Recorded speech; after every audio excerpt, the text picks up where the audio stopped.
What's good, everybody? What's up, man? We are finally back. The Wright Quallity is finally back. We know we took some time off. Life happens. We're in school.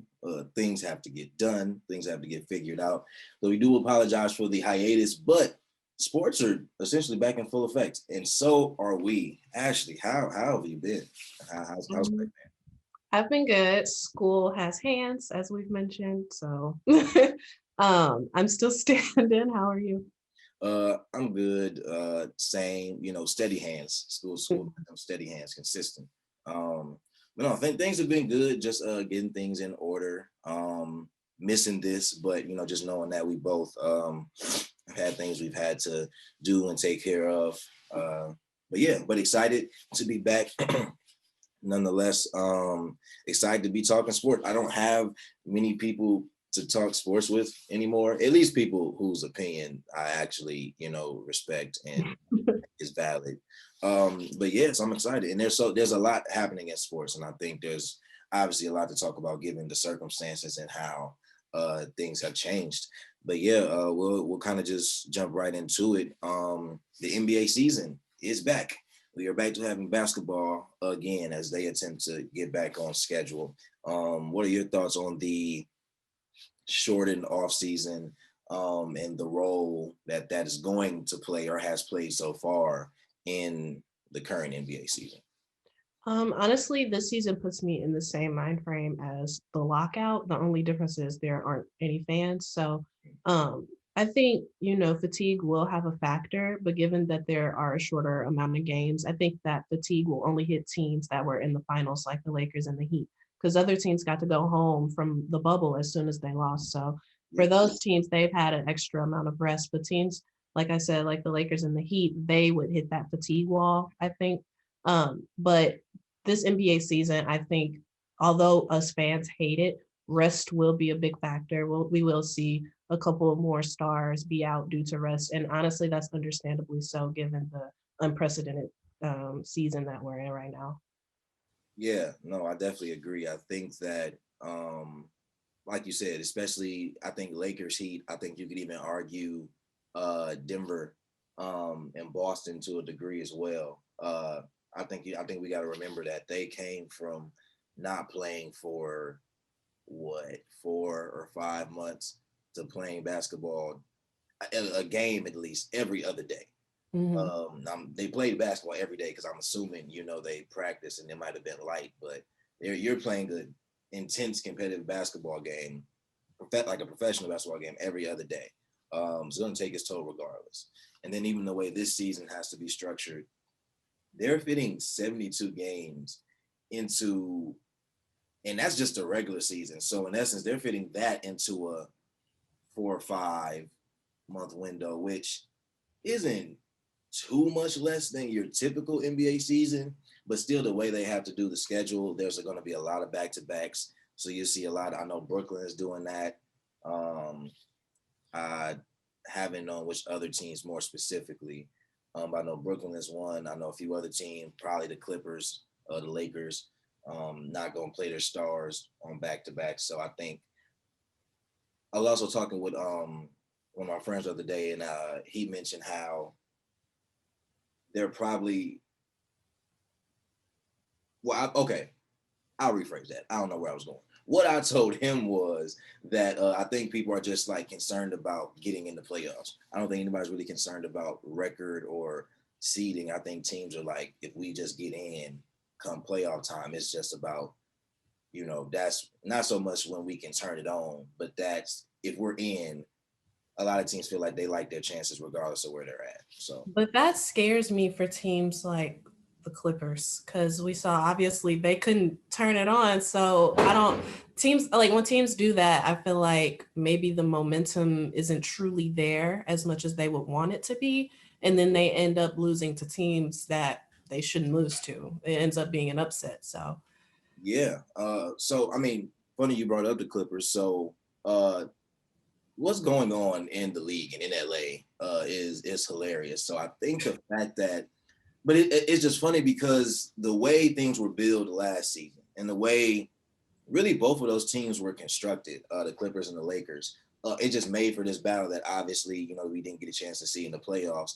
But for the Clippers, I think to lose so much of that team, more than I think people kind of acknowledge, like you lose Doc Rivers as a head coach. I mean, Ty Lue is a great replacement, but your head coach that was supposed to be leading that team is not there. He only got 1 year with them. You lose Montrezl Harrell.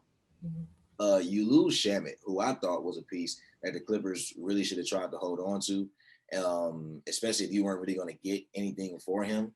But you lose him. And I'm trying to think who else they lost. There were a few other pieces that they lost. They kept their core. Obviously, you still have Pat Bev, you have Kawhi, you have PG. But now you have Ibaka over there, you have Batum over there.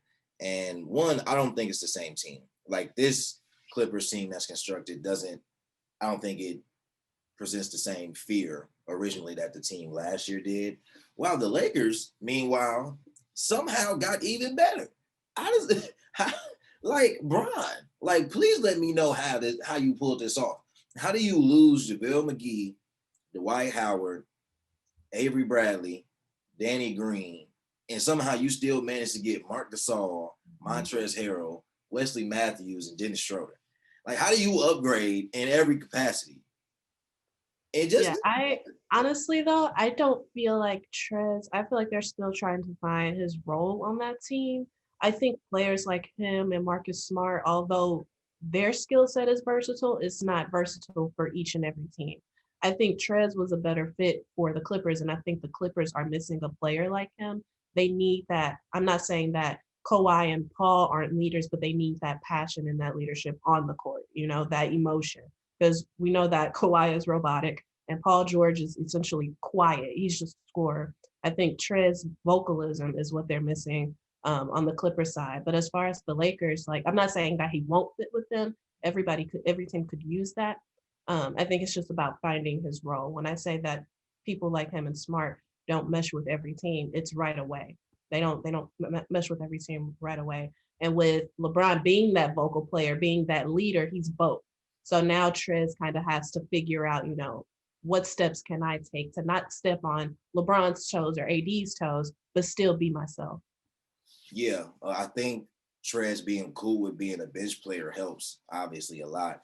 But I would have to agree. I think what's most difficult for a lot of players when you go to a Bron team, and then on top of that, you go to a team that also has Anthony Davis. Where is your role? Like, especially if you are coming from a team where your role was probably more than what it's going to be, because you're not going to get touches when you join a team with LeBron or a player like Anthony Davis. To be honest, unless you are the point guard, more than likely you just need to be ready to score when you're open, whether that be shooting or whether that be doing your work in the post. But there's really no other kind of glorified role in that regard, where I feel like Trez had a relatively glorified role in with the Clippers, because it was still like, yeah, I'm doing the dirty work and everything, but he was like, that's kind of what the Clippers were known for as well, though. So he was a huge part of that. It's crazy though, because a lot of teams have been relatively surprising. Like, you look at teams like the Lakers and Clippers, they're still, I think, like 2-3 in the West. And the record isn't great. I mean, mind you, we're only about 10 games into the season at this point, but the records aren't great. But you have surprise teams like the Suns, who are Number one. number They're one number in one the in the West West. right now. I mean, good Lord. I mean, the Sixers are, destroying the East. They're number one in the East. Yeah. Milwaukee and Brooklyn are like 6 and 7 respectively. Milwaukee just lost. Brooklyn's on like a 3-game losing streak. Yeah. The Knicks are over 500. Like, what is going on in the league? But no. What are The your Knicks thoughts have about? the ultimate rest. No, They've been rested since March. that is true. But what are your thoughts on some of these? I don't want to necessarily call them surprise teams, but these teams that seem to have a rhythm, seem to have found some step, and we don't know what kind of threat they are yet, but they're playing well so far through the season. The biggest shock to me is honestly the 76ers, because this is a team where a lot of people were talking about them trading one of their superstars in Ben Simmons or Joel Embiid. So for them to come out of the gates as hot as they are, especially under Doc Rivers, which is their new head coach, that has been eye-opening for me. They traded Josh Richardson. They did land Danny Green. I think that was a good pickup for them. And Tobias Harris is now coming into his own. I think it took a little bit of time for him to truly understand his role on that team. But the Sixers for me has been the most shocking development this year. What about you? Um, I think the most shocking development, shocking. Honestly, from what I've been able to see, the Knicks being where they are and who's doing it for them. Julius Randle is playing amazing. Mhm. RJ Barrett is having a great sophomore campaign compared to his relatively mediocre rookie campaign, which I feel like didn't have as much to do with him specifically, but still, he's having a much better sophomore campaign, looking like the second guy to Julius Randle out there. And Tibbs has them playing really good basketball. So it'll be interesting to see if they actually, make a playoff push. Atlanta, I think Atlanta is like right outside the playoff conversation right now, but that team is loaded Mhm. with young talent at Yes. that. So Atlanta has the potential to be really scary if they figure out their defensive scheme over there. Because you already have Capella. I think Reddish can become a solid wing defender. Um, I don't know how much John Collins can offer you defensively, but he's an amazing offensive asset. You got Bogdanovich over there, honestly. So you have pieces, you Mhm. have things, and you have Round over there as well. So actually, he might still is he suspended? I thought he was suspended because of the whole the incident with the girlfriend and the chick in the parking lot. Oh yeah. Oh, I that think, was so ghetto. yeah.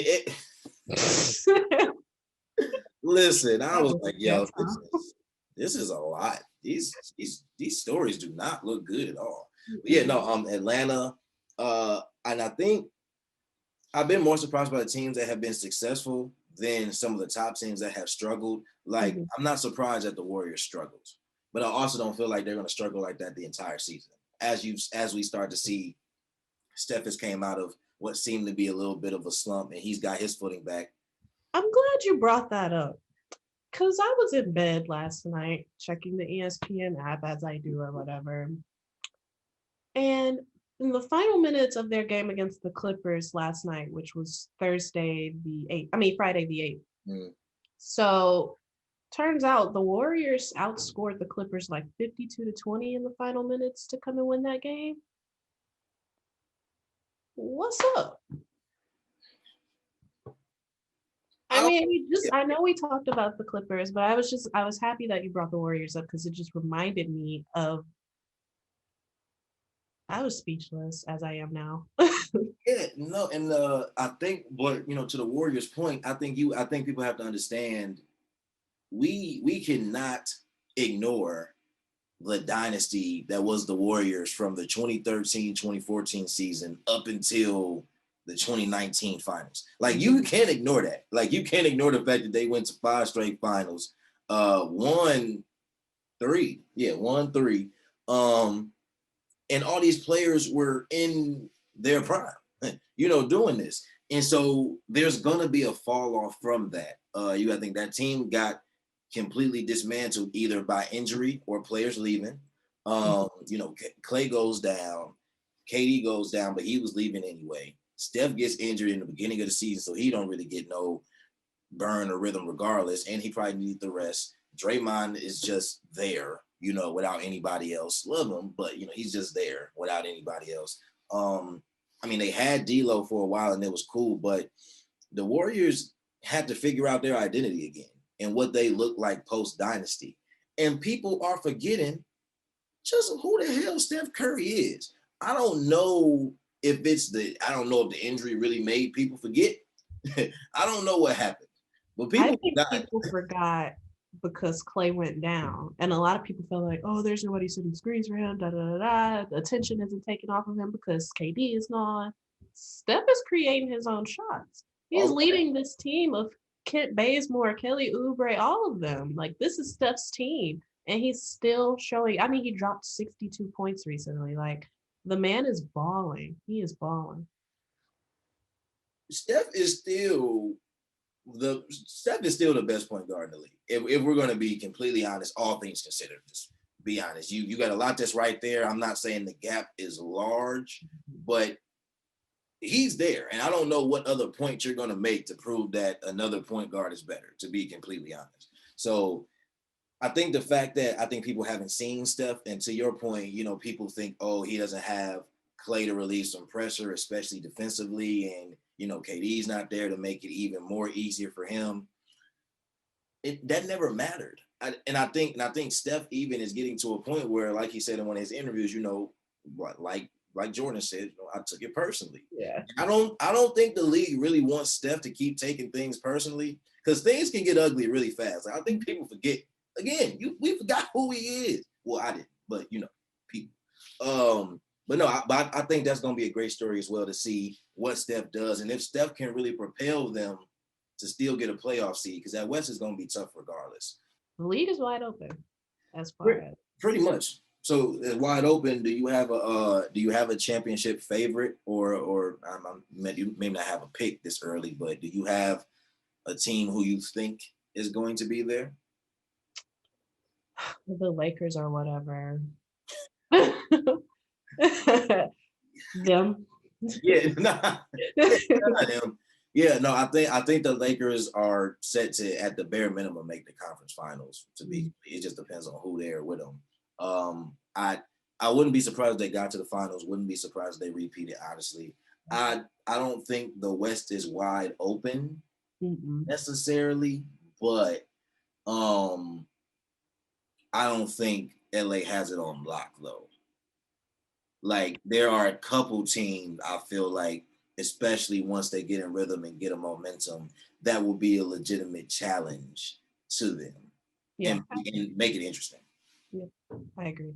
Yeah, and then in the East, I'll say this, and I will most certainly keep this short, but I will say this: it is not that I'm not sold on Brooklyn, because that duo is scary as hell, but I think there is a situation there where they are not, skill-wise, they are obviously primed to contend for a championship.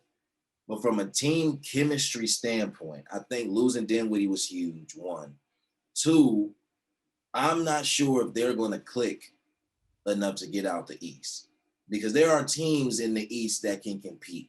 Like, you have to have your shit together if you're going to play Boston and beat them in a 7-game series. The same with Milwaukee. The same with Miami. The same with Indiana. The same with a Philly. Like, you're not going to walk over these teams because you have KD and Kyrie.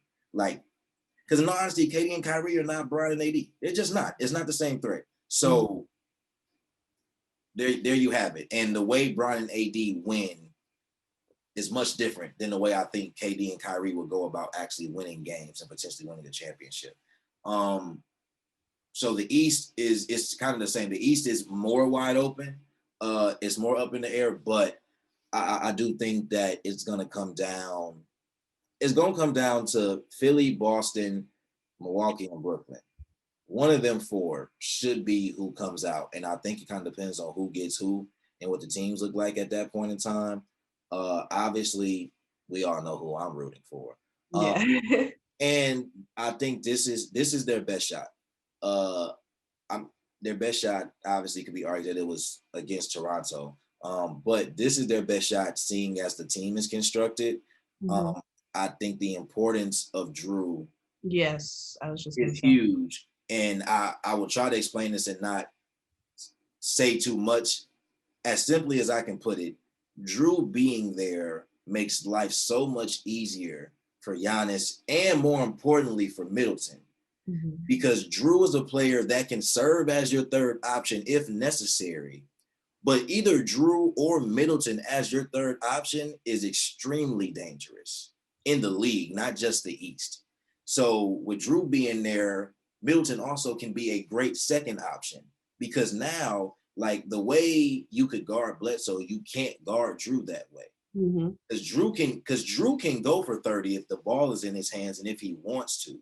So since you have to respect that, you now have to leave the defender on the island with Middleton. And if we being completely honest, like, Middleton ain't Middleton's not like top tier, but he's also one of the most difficult like he's one of the most difficult assignments in the league still for somebody like just straight up man.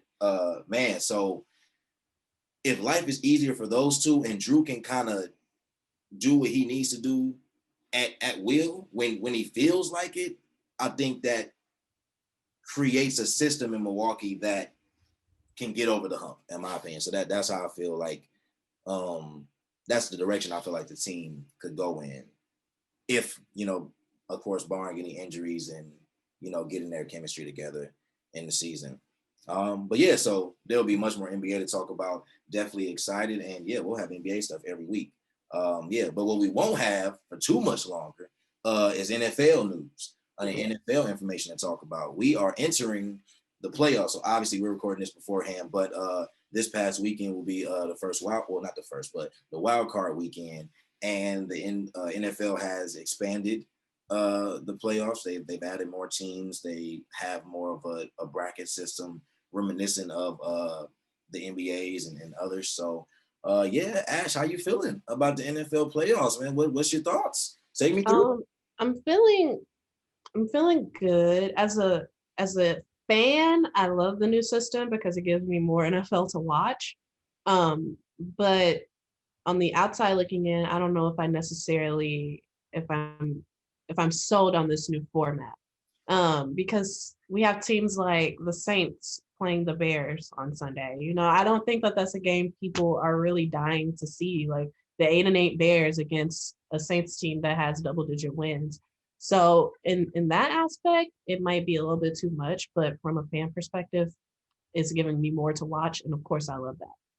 Yeah, I don't think anybody's going to argue with more football, especially seeing the fact that we got it. And let's actually applaud the NFL for getting through a season because I don't think many people thought that was going to happen, but they did get through the entire season with very minimal, I might add, major COVID related distractions. So definitely applaud the league for that. I mean, we talked about it before, but I'm not a huge fan of the format either. I think granted, it warrants giving, more teams an opportunity. How realistic is it that they can do something with that opportunity? It's probably not high, but, it's more football and it does give people a chance because any given Sunday, you never know what can happen. Yeah. So I think it does add an excitement, level in that regard. And I think, who do you think the biggest threat to Kansas City is? Oh, man. As far as the AFC goes, there isn't a threat for Kansas City. There's no one on the level of Kansas City, especially offensively. Their offense is so fun and just so they run like a high school offense that's just so effective. Like everybody gets their touches, everybody does their job. Like football is the ultimate team sport. And it seems like at every single position, down to the center on the field, knows exactly what they need to do and they do it effectively. So I honestly don't think there's anybody at least in the AFC that can challenge Kansas City, like really challenge Kansas City with a straight face. There's no comp. I mean, that's real. Okay, who's the biggest threat to Green Bay? And do you think Green Bay is the team to beat in the NFC?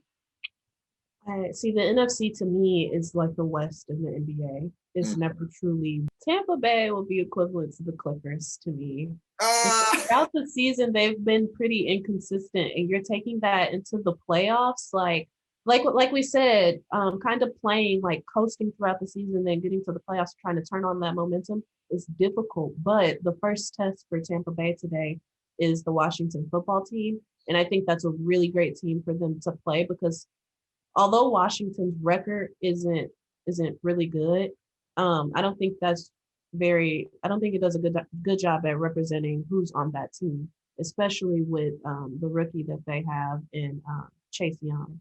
I think that test for Brady is a good test heading into the next couple of games if they were to win.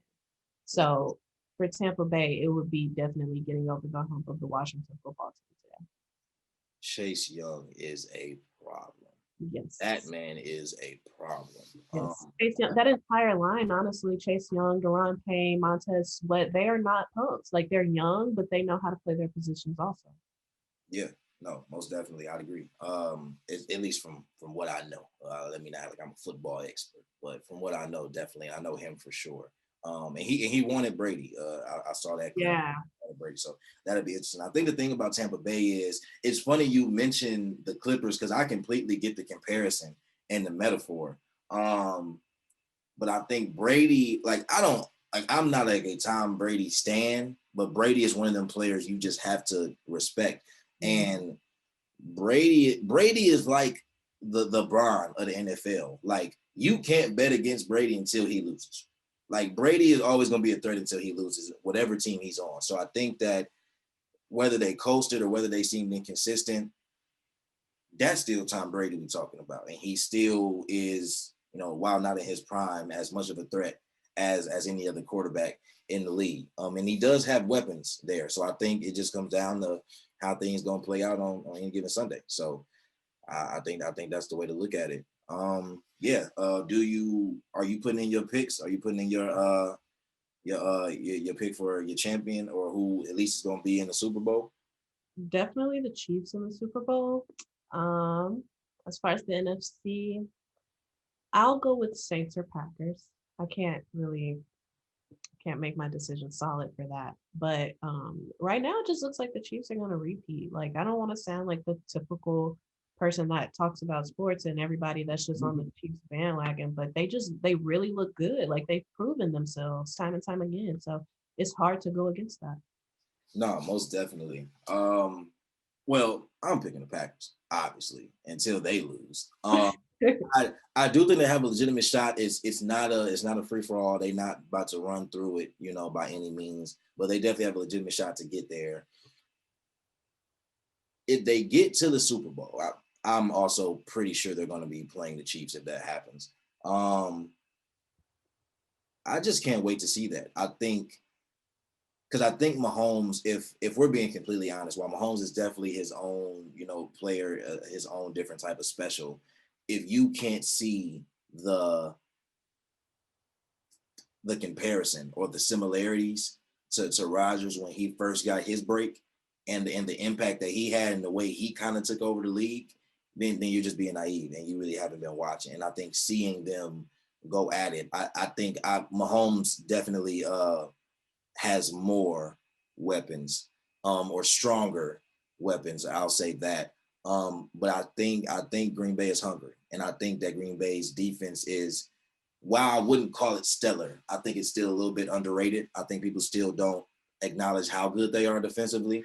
So it'll be interesting to see. I don't know if they how much they can contain the firepower that KC will bring, but I hope that's the matchup we get. I think that's the best Super Bowl that we could ask for this year. So yeah, and I'd be mad elated if that happened. It's been a decade since Green Bay's been back, so I'm hoping this could be our time.